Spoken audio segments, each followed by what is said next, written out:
All right, so here we are. We're gonna go ahead on today's project. We're gonna get rid of this factory Panhard bar, which some might not know, but this truck has been running a factory Toyota Sequoia Panhard bar with the Sterling 10.5, and it's time to go for multiple reasons. First reason is, the biggest reason is that this bar is facing the same direction as the track bar, Panhard bar on the front of the truck. So what this does is, if you don't know, this right here, this bar right here, is your track bar, or also known as a Panhard bar.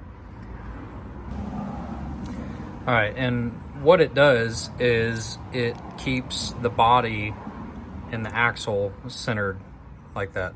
So if that bar wasn't there, or let's say your bushings were blown out or something like that, what would happen is the body, the frame of the vehicle would do this, right? Well, that bar, because it's attached to the axle, keeps the truck from moving like this, okay? Well, on my particular setup, because on the Sequoia, it comes from the driver's side and goes down to the passenger side of the axle, and I didn't redo this when I put the axle in. Really, honestly didn't know any better, but it is the same on the front, and it has to be because of the way the steering is on the front. So what tends to happen, I think, is that when you're driving down the road, because both bars are in the same direction, the truck tends to kind of move like this very freely. So what we're going to do is we're going to cut it off here. We're going to cut that frame mount off. We're going to cut that axle side mount off, and we've got some parts from Barnes, four-wheel drive. We're going to go from the frame over here down to the axle on the driver's side. And what that's going to do is it's going to help keep the truck more level, because the front and the rear will help keep the body level and not, you know, swaying or tilting back and forth so easily. So we've got some brackets from Barnes, and we've got some DOM and some Heims. That's the frame side bracket right there. And this bracket right here, I actually just tacked it just to do some test fits. But this guy is gonna go on the axle over here. We're gonna move a brake line out of the way.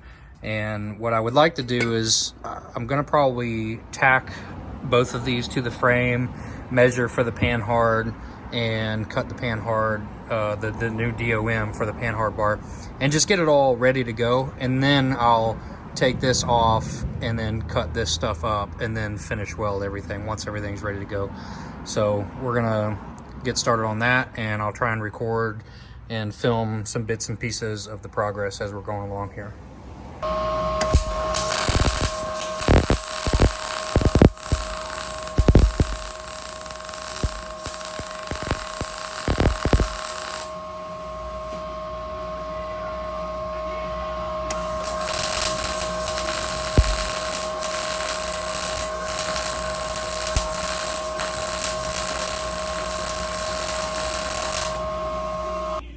All right, guys, well, I got that lower axle bracket welded up. It's not pretty, but I promise it'll hold. I never claimed to be a fabricator, but it's not coming apart. I can promise you that. All right, well, it's starting to get dark outside, so we got a little light up here, and I got the spot ground down on the frame where I want to weld this guy. It's gonna sit just like that up here, and it's gonna get welded all the way around. And once we get that welded on, we'll come over here and we'll start working on the axle side. It's cooling down right now anyway, so it's too hot to touch. So, all right, back at it. All right, we're officially working in the dark here, but I got that guy welded on, put some primer on it. So that side's good, and just finished up welding this one in. Yes, it is at an angle, but from what I can tell online, the research I've done, doesn't really matter. You know, I'll still have the adjustability. It's not going to go up as high, which will be fine. All that stuff right there is getting cut off, so not worried about that.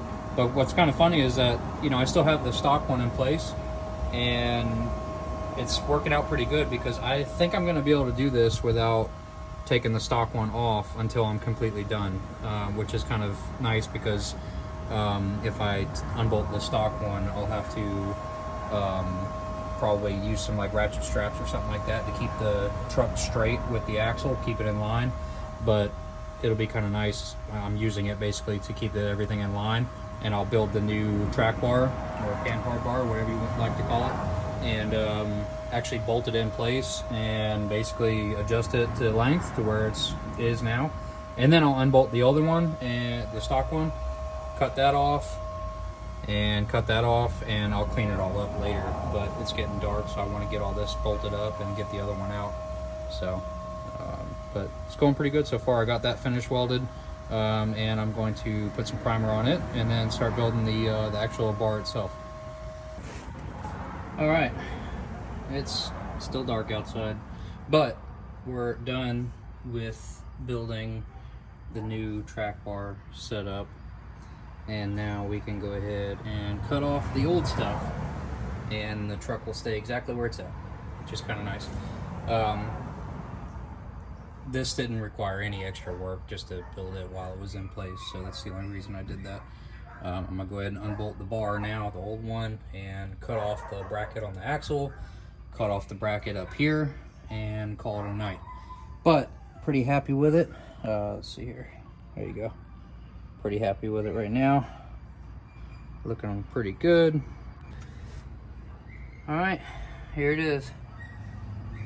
Got the old bar out. New bar is in. Truck didn't move. Good to go. So now we just need to cut off that guy and cut that section off right there.